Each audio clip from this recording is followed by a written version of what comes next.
देखें, आपको बड़ी नेट के ऊपर बड़ी चीज़ें मिलेंगी, और बेसिकली सारी की सारी चीज़ें डिफरेंट अल्फाज में आपको कुछ ना कुछ एक ही बात समझाने की कोशिश करती हैं।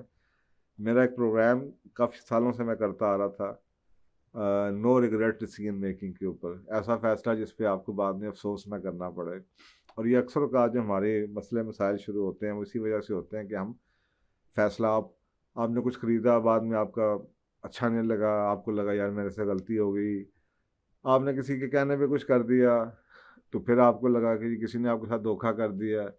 अब ये सारी वजूहात जो होती हैं, जो आपको डिससेटिस्फेक्शन हो जाती है, बाद में फिर लैक ऑफ ट्रस्ट आ जाता है, ये कुछ बुनियादी वजूहात हैं उसकी। उसकी वजह यही है कि हम अपना काम नहीं करते। जो फैसला साजी है, ये एक ऐसी चीज़ है जिसमें, अब वो कहते हैं ना, अल्लाह से दुआ तो करो, लेकिन सबसे पहले ये है कि अपना होमवर्क पूरा करो। अब वो कई किताबें हैं जो कि सिर्फ आपको कहेंगी होमवर्क करो, और होमवर्क के अंदर ही सारा कुछ पढ़ा देंगी कि जी ये करना ज़रूरी है।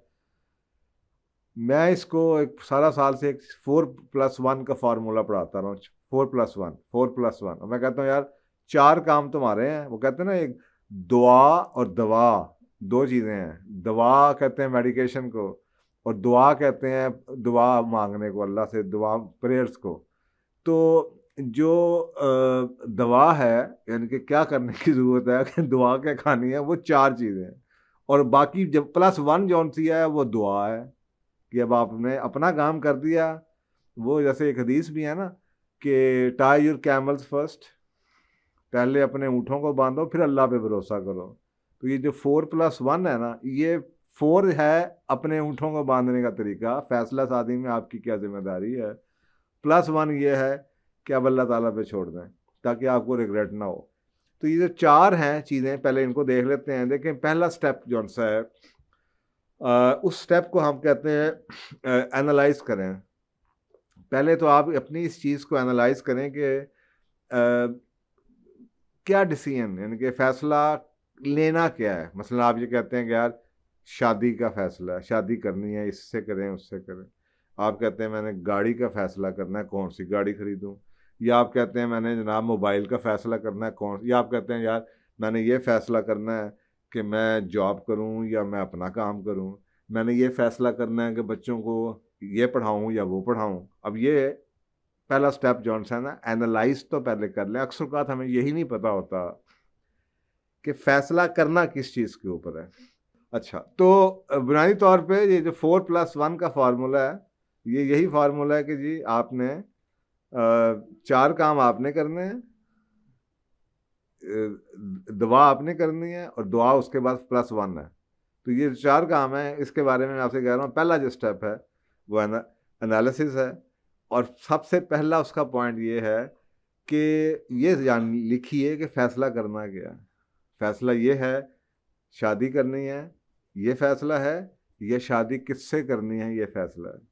गाड़ी खरीदने का फैसला है कि गाड़ी का ब्रांड कौन सा होना चाहिए, या ये भी फैसला करना है कि गाड़ी खरीदनी है या नहीं खरीदनी। यानी कि हमें अक्सर औकात ये भी नहीं पता होता कि हमारा फैसला है किस चीज़ के ऊपर, हम जो कर रहे हैं वो फैसला किस चीज़ पे है। इसी तरीके से दूसरी बात जो आपको अपना होमवर्क करने की ज़रूरी है, और अक्सर औकात ये बातें आदमी को, वो कहते हैं ना अपनी वैल्यूज़ होती हैं, आदमी को पहले ही पता होता है कि डिसीजन क्राइटेरिया क्या है। मैंने किस चीज़ के ऊपर ये जो ऑप्शंस हैं इनको एवेल्युएट करना है।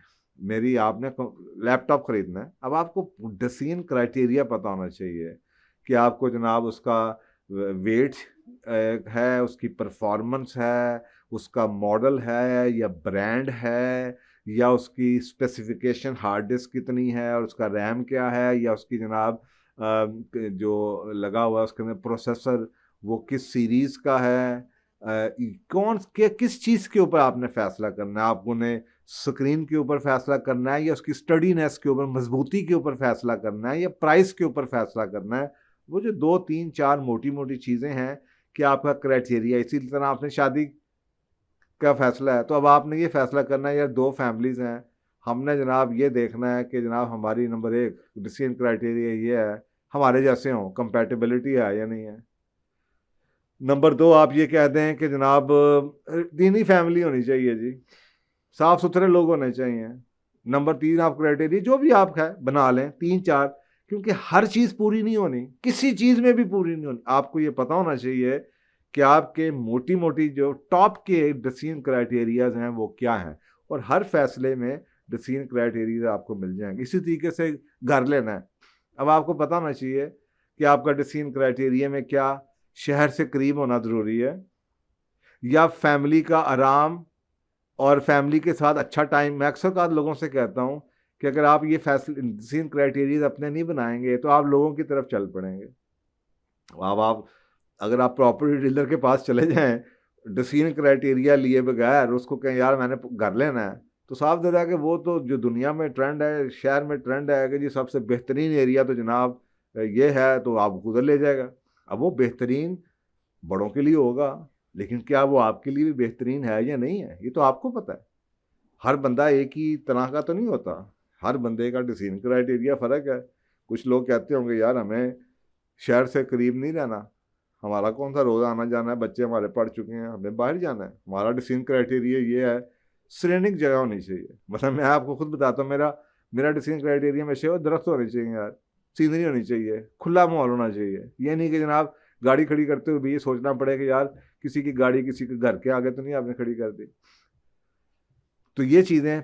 दूसरा आप कह सकते हैं कि यार पानी अवेलेबिलिटी अच्छी हो, या आप कह सकते हैं कि यार मैं प्लांटेशन कर सकूं, या तीसरा अक्सर का ये भी होता है कि यार जिस सोसाइटी में मैं घर ले रहा हूँ वो सोसाइटी थोड़ी सी, मसलन कई सोसाइटीज़ ऐसी हैं बड़ी स्ट्रिक्ट हैं, और कई सोसाइटीज़ ऐसी हैं जो कि बड़ी आपको लीनियंट हैं, आपको दे देती हैं छूट के, अच्छा चलें जी आप ये करना चाहते हैं, पौधे लगाना चाहते हैं, बाहर आप ये बनाना चाहते हैं आपका, तो आप डिसीजन क्राइटेरियाज लिख लें कि जी बेडरूम हमें 4 चाहिए, इलाका हमें खुला चाहिए, और जनाब हमें ऐसा चाहिए, जगह इतनी चाहिए, बच्चों को खेलने की जगह मिल जाए, ताकि आपको उस डिसीजन क्राइटेरिया में जब चॉइसेस दिखाई जाएं तो आपको बार बार हर चीज़ के पीछे आप कंफ्यूज ना हो। इसी तरीके से आपने ये देखना है फिर कि जी आइडियल सिचुएशन क्या होगी। तो आप कहते हैं अच्छा यार मैंने ये 6 चीज़ें लिखी हैं, आइडियल सिचुएशन ये होगी कि मेरी ये 4 चीज़ें पूरी हो जाए। अब ये एनालिसिस का काम चल रहा है, पहला स्टेप चल रहा है। इसी तरीके से आप आगे चलते हैं कि यार ये फैसला मैंने कब तक करना है। अभी छोटे छोटे सवाल हैं, यार ये तो मेरे पास सिर्फ 1 महीने के अंदर ना मुझे ये ले लेना चाहिए, ताकि आपको पता हो कि ठीक है आपके पास 15-20 दिन हैं फैसला करने के लिए। ये ना हो कि आप एंड टाइम पे जाके फिर जल्दबाजी में गलत फैसला कर दें। आप पहले से ही आपको पता हो कि जी मेरे पास हंटिंग के लिए 15 दिन है या 20 दिन है। दूसरा स्टेप जिसे है वो हम कहते हैं सर्वे करना। देखें जब आपने क्राइटेरिया बना लिया, अब आपने घर में बैठे, बड़े आसान है आपके लिए, आपने क्राइटेरिया बना लिया खुली जगह चाहिए, आपने क्राइटेरिया बना लिया बजट मेरा इतना है, आपने क्राइटेरिया बना लिया कि मुझे शहर से दूर चाहिए, तो फिर आपने जनाब देखा शहर के इर्द गिर्द नक्शा उठाया, लोगों से पूछा कि जनाब ऐसा घर जो शहर से करीब भी हो अप्रोच वाइज, लेकिन शहर के अंदर ना हो। अब आपके पास क्या 5-6 सोसाइटीज बचेंगी, बाकी सारी खुद ही आउट हो जाएंगी। अब आप कहेंगे अच्छा यार ये 5-6 सोसाइटीज़ हैं, आपने बड़ा क्लियर कर दिया कि यार मुझे, फ़र्ज़ करें मैं इधर की एग्जांपल देता हूँ, आपने कहा यार शहर के अंदर नहीं होना, मैंने शहर के बहुत दूर भी ना हो, आधे घंटे के अंदर अंदर शहर हो। अब आपने कहा जी अच्छा यार फिर मुझे रिंग रोड के पास होना चाहिए। फिर आप कहते हैं अच्छा रिंग रोड के पास कौन कौन सी जगह हैं, तो आप कहते हैं जी रिंग रोड के पास ये 4 सोसाइटीज़ अच्छी हैं जो कि मेरे क्राइटेरिया पे पूरे उतर रही हैं। अब इन 4 क्राइटेरिया 4 सोसाइटीज़ के ऊपर आप जनाब ज़मीन.com पे जाएँ, सर्वे शुरू कर दें। आपने सर्वे शुरू कर दिया कि यहाँ पे जो आपके क्राइटेरिया उसके मुताबिक घर हैं या नहीं है, तो ये बड़ा आसान हो जाएगा आपके पास। आपके पास 3-4 ऑप्शंस आ जाएंगी। उसके बाद आप रिसर्च कर लेते हैं, डेस्क रिसर्च कर लेते हैं, कमेंट्स पढ़ते हैं लोगों के कि जनाब आपने इस इलाके में रहने वाले कितने लोग हैं, कैसे रह रहे हैं, लोगों के कमेंट्स क्या हैं इस जगह के बारे में। बड़ा आपको जगह मिल जाएगा, आप गूगल पे जाकर रिसर्च करेंगे, आप कोई सोसाइटी किसी का भी नाम डालें तो उसके बारे में आपको पता चल जाएगा कि जिसके बारे में कोई अखबारों में कोई इश्यूज़ तो नहीं है, लोग इसके बारे में क्या कहते हैं। तो आपका एक जो है ना डेस्क रिसर्च कंप्लीट हो जाएगी। जब डेस्क रिसर्च कंप्लीट होती है तो फिर अब आपके पास, आपने फ़र्ज़ करें उस डेस्क रिसर्च के बाद 5 में से 6 में से 3 सोसाइटीज़ ऐसी मिली जो कि आपने शॉर्ट लिस्ट कर ली। अच्छा अब आप इन तीनों सोसाइटीज़ को उन जो क्राइटेरिया बनाया हुआ है आपने एक कागज़ के ऊपर, ये क्राइटेरिया बनाया हुआ है, उसके ऊपर आपने लिखा ऑप्शन 1, ऑप्शन 2, ऑप्शन 3, और आप आसान तरीके से कर रहे हैं कि जी आप 1 से लेके 10 नंबर हैं आपके पास, आप हर क्राइटेरिया के ऊपर नंबर बता रहे हैं कि यार पहला जो क्राइटेरिया है ना खूबसूरती के हवाले से, तो ये जो ऑप्शन 1 है ना ये तो 10 नंबर पे है, ये इसको तो 10 में से 10 हैं, इसके 8 हैं, इसके 7 हैं।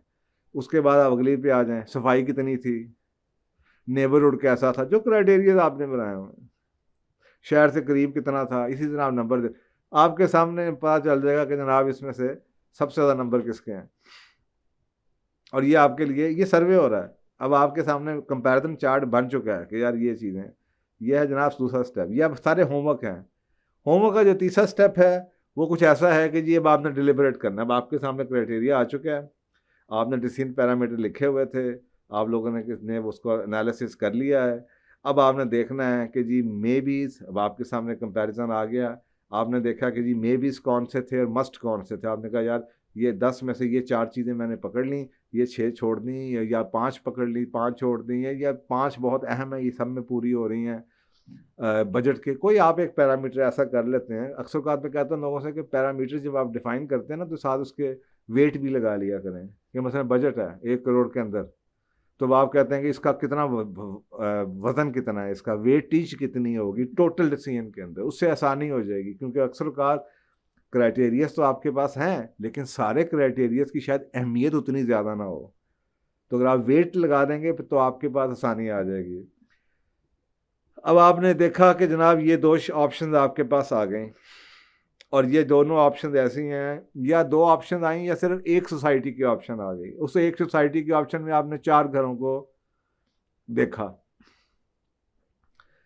अब आपने 4 घरों को देखा, अब आपने चारों घरों को जाके विज़िट कर लिया। अब आपने विज़िट करके इनके नंबर लगा दिए कि जनाब इन 4 घरों के अंदर मुझे लगा कि जनाब ये 4 ऑप्शंस थी, इसके अंदर ये फ़ायदा था, इसका मुझे नेबरहुड अच्छा नहीं लग रहा था, इसके आगे जनाब ये घर पुरानी कंस्ट्रक्शन थी, इसके नंबर कम है। आपके पास एक चार्ट आ गया। अब इस नंबर के ऊपर आपने क्या करना है, अब आखिरी स्टेप आपके पास ये है जिसको हम कहते हैं कि जी चौथा जो है कि कंसल्ट कर लो। कंसल्ट करना क्या, मैं हमेशा लोगों से कहता हूँ ये गलती हर बंदा करता है। अक्सर जगहों पे जहाँ पे हमें नहीं करना चाहिए वहाँ पे हम पूछते हैं, और जहाँ पे हमें पूछना चाहिए वहाँ पे हम नहीं पूछते। मतलब एक घर है, भाई ये कोई घड़ी तो है नहीं, मोबाइल तो है नहीं 2 साल के बाद आप बदल लेंगे। आपको पता है कि जिस घर का आप सेलेक्ट करेंगे सारी ज़िंदगी आपकी औलाद के ऊपर उस जगह के असरात छाप रहनी है। आपके हमसाये से 2 बच्चे ने 2 गालियां सीख ली ना, अब उसने अब्बा भी बन जाना ना, उन्हें वो गाना कट दिया ना, ये छोटी सी बात नहीं है, ये इतना बड़ा ज़िंदगी का फैसला है। बिकॉज आप एक पूरा कल्चर खरीद रहे हैं, अपने औलाद का आप अपना घर नहीं खरीद रहे, आप अपने औलाद का नेबरहुड खरीद रहे हैं।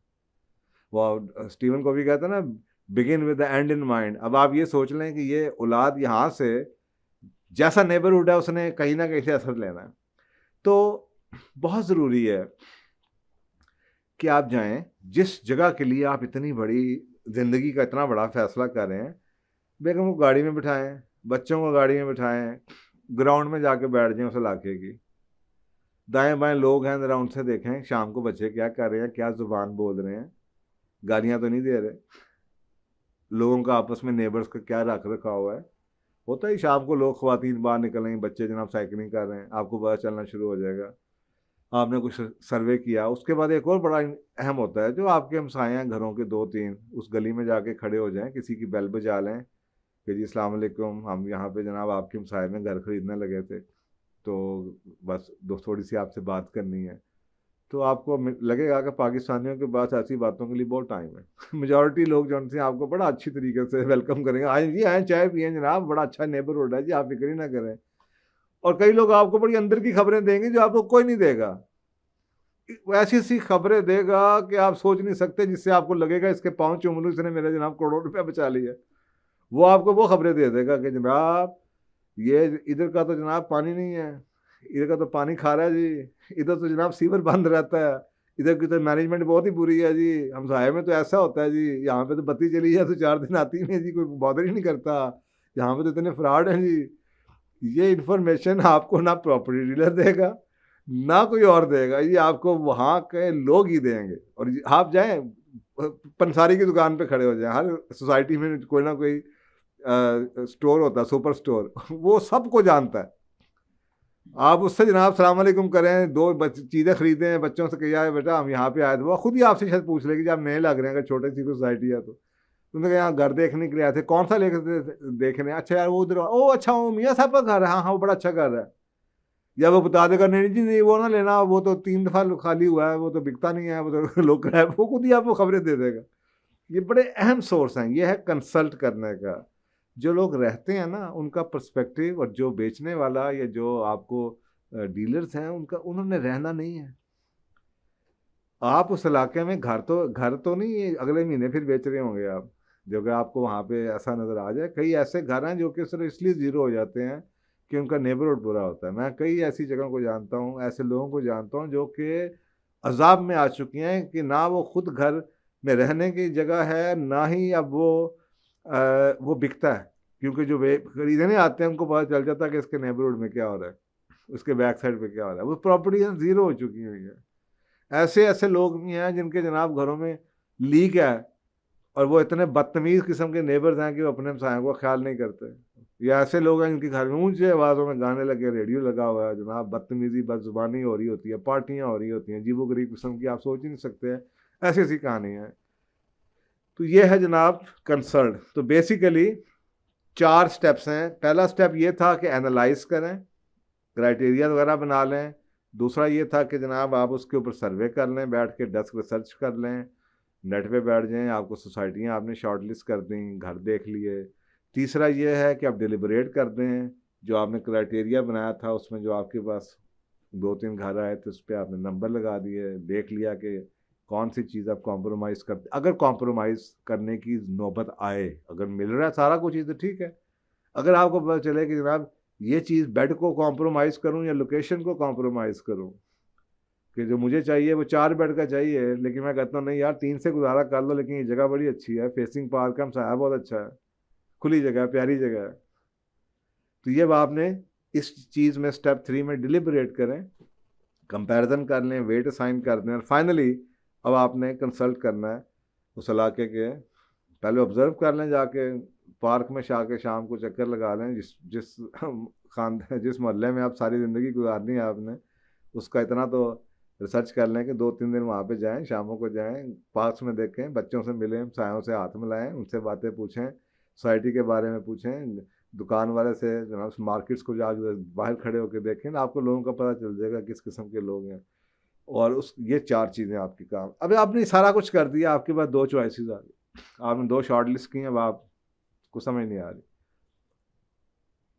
अब आता है आपने अपना काम कर दिया, और अब आता है कि आप, अब मेरा ईमान है आप नहीं करना चाहते, दुनिया जहाँ के जो लोग हैं जो वेस्ट हैं वो सारे के सारे, उनकी यहाँ पे डिसीजन मेकिंग का मॉडल पूरा हो जाता है।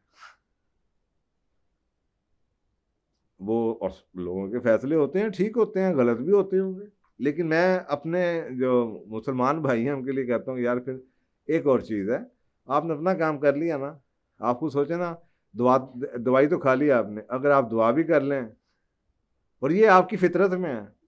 आप मुझे बताएं आपने ज़िंदगी में कभी नमाज ना पढ़ी हो, कभी आपका अल्लाह के साथ कोई लिंक ना हो, और आपके कोई प्यारा अस्पताल में हो, और बेहतरीन अस्पताल हो, और डॉक्टर उसकी खिदमत कर रहे हो, आपका कोई मिलने वाला आए तो आप उसे जाते हुए जब वो पूछता है अच्छा जी मेरे लिए कोई खिदमत, तो आप उसे क्या कहते हैं? आप ये कहते हैं यार दुआ करना। ये ये अंदर से निकलता है। ये आप वेस्ट में भी चले जाए ना, वो भी कहे उस लेवल के ऊपर, अब ये सच है दुआ करना। तो भाई अगर फैसला भी कर रहे हो तो आपको सोचे ना, आपने एक फैसला कर लिया, आपको नज़र आ रहा है एक बच्चा है वो कि अब्बू मैंने अपना होमवर्क पूरा कर लिया है, मैंने बड़ी मेहनत किया है, अगर अब्बू ज़रा 1 मिनट के लिए देख लें तो मैंने ठीक किया है, अब आप जो कहेंगे मैं कर लेता हूँ। आपने 2 ऑप्शंस को, अब्बू भी मदद करेंगे और पूरी कोशिश करेंगे कि मेरा बेटे का फैसला ठीक हो, इसने बड़ा अच्छा काम किया, अल्लाह ताला भी बड़ा खुश होंगे कि यार इस बंदे ने इतना अच्छा काम किया, अपना इसने होमवर्क पूरा कर दिया है, इसने टाई और कैमल्स काम अपना पूरा मुकम्मल है। अब ये अल्लाह पे भरोसा के लिए आया, अल्लाह भी पूरी कोशिश करेगा कि आपके फैसलों को आपको गाइड करें और आपके फैसले गलत ना हो। तो उस सूरत में हमारा इस्लाम में इस्तिखारों का जिक्र है, लेकिन ये इस्तिखारे अक्सर का लोग ऐसे ही कर देते हैं। मैं अक्सर का लोगों की कहानियाँ सुनता रहता हूँ, ओ जी बस नज़र तो आ रहा था, बहुत ही बुरे लोग हैं लेकिन इस्तिखारा कर दिया तो बस उसमें यस आ गई, अब वो पता नहीं कैसे यस आ गई, अब वो कर लिया। मैं तो अक्सर का ये कहता हूँ भाई इस्तिखारा होमवर्क भी तो कर लेना था, अपना काम नहीं किया और आपने कहा जी, और इस्तिखारा भी क्या आ गया, वो पता नहीं किसने वो जी शाम को रात को सोया हुआ था तो वो गले में हार किसी ने पहना दिया, तो मैंने समझा ये यस है। अब इस किस्म की बातें हैं, इनका कोई शरीयत के साथ ताल्लुक नहीं है। तो दुआ इस्तिखारा बड़ी प्यारी दुआ है, क्योंकि उसमें आप यही कह रहे हैं कि अल्लाह ताला मुझे कुछ नहीं पता, तू जानता है, मैं नहीं जानता, मैंने अपना काम पूरा कर दिया, अब तू इस काम को अगर मेरे लिए बेहतर है तो आसान कर दे, मुझे इस पर राज़ी कर दे, नहीं तो कि काम खुद ही आपके लिए मुश्किल हो जाएगा। क्योंकि दुआ का दूसरा हिस्सा यही है, आप सुबह जा रहे हैं ऑफर लगाने लगे हैं, घर खरीदने लगे हैं, नहीं तो खुद ही शायद वो बंदा इनकार ही कर दे कि जी मैंने नहीं भेजना, मैंने सोचा मैं नहीं बेच रहा। तो दुआ करें, खूब दुआ पढ़ा करें, दुआ इस्तिखारा खूब पढ़ें, 2 रकात ज़रूरत हाजत पढ़ें, दुआ इस्तिखारा पढ़ते रहें, आते जाते पढ़ते रहें। ज़रूरी नहीं कि आपने सिर्फ एक दफ़ा खड़े होकर 2 रकात पढ़ के दुआ, अब तो पढ़ते रहें, आपके लिए वो काम आसान हो जाएगा, अल्लाह ताला आपको गाइडलाइन दे देंगे। और यहाँ से आगे लोगों का अपना तरीका है। दुआ इस्तिखारा तो हदीस से साबित है, और बकाया इसके कि दुआ इस्तिखारा के बाद क्या होता है, कोई किसी को ख्वाब आ जाती है, किसी को कोई कुछ कहता है, लेकिन ये अब आगे अल्लाह सुब्हान ताला का बंदे के साथ ताल्लुक है जिस पे कोई कमेंट नहीं कर सकता। लेकिन जो एक रूल ऑफ थंब है ना, वो रूल ऑफ थंब मौजूद है कि जी 2 रकात नमाज और दुआ इस्तिखारा। अब इसके बाद कोई कुरान खोलता है तो कोई कुछ करता है, वो अपना आपके साथ किसी के साथ इनफॉर्मल, कहते हैं ना अदारों के अंदर 2 किस्म के स्ट्रक्चर्स होते हैं, फॉर्मल और इनफॉर्मल। फॉर्मल स्ट्रक्चर तो ये मेरा बॉस है, इनफॉर्मल ये है कि यार ये बॉस मेरा जो है ये आज मेरा बॉस बन गया, लेकिन ये 20 साल से मेरा दोस्त भी आपके सामने। इस वक्त हमारी सियासत के अंदर भी हर दफ़ा सियासत के अंदर बड़े ऐसे होते हैं जो एक बंदा बॉस बन जाता है, लेकिन पता चलता है यार ये 20 साल से ही तो उसका था, उस्ताद भी था या दोस्ती यारी भी थी। अब वो इनफॉर्मल स्ट्रक्चर भी चल रहा है साथ। तो इसी तरीके से अल्लाह सुब्हान ताला का भी एक निज़ाम में एक फॉर्मल स्ट्रक्चर है, एक इनफॉर्मल स्ट्रक्चर है। अब वो इनफॉर्मल स्ट्रक्चर यही है कि आप 20 साल से 30 साल से अल्लाह के साथ कितने इस्तिखारे करते हैं, आपकी क्या रूटीन बनी है, आपको क्या बिलीफ बना हुआ है, अल्लाह के साथ आपका कम्युनिकेशन का मॉडल क्या बना हुआ है, वो आपको पता है। तो ये कर लें। अब ये काम पूरे का पूरा, ये 5 चीज़ों का, 4 चीज़ें हो गई जो आपका काम थे और 5वां आपने अल्लाह सुब्हान ताला से पूछ लिया। मुझे उम्मीद है कि अगर आप ये कर लें तो इंशाअल्लाह ताला, एक तो ये कि आपका फैसला, क्योंकि आपने होमवर्क बड़ा सही किया है, कोई चीज़ छोड़ी नहीं है, बहुत बेहतर होगा अल्हम्दुलिल्लाह, उस पर रिग्रेट नहीं होगा, रिश्ते बच जाएंगे। बाज़ दफ़ा आप किसी के कहने पे गलत कर देते हैं, कल को उसे गालियाँ निकालते रहते हैं, क्योंकि इस्लाम तो इस चीज़ का नाम नहीं है। वो जी मैंने तो तुम्हारे कहने पे किया, अभी तुमने मेरे कहने पे अपनी अकल क्यों नहीं इस्तेमाल की, ये तो साफ ज़रा कि मेरी अपनी चॉइसेस हैं। तो बाद में बजाय इसके कि रिश्ते ख़राब हों, दूसरों पर इल्ज़ाम तराशियाँ हों, तो उससे कहीं बेहतर है कि आप अपना होमवर्क पूरा कर लें और उसके बाद आप अल्लाह सुब्हान ताला से पूछ लें, तो इंशाल्लाह आपके फ़ैसले आसान भी हो जाएंगे और ठीक भी हो जाएंगे और आपको उस पर कोई कल को गिला शिकवा भी नहीं होगा। जज़ाकल्लाह।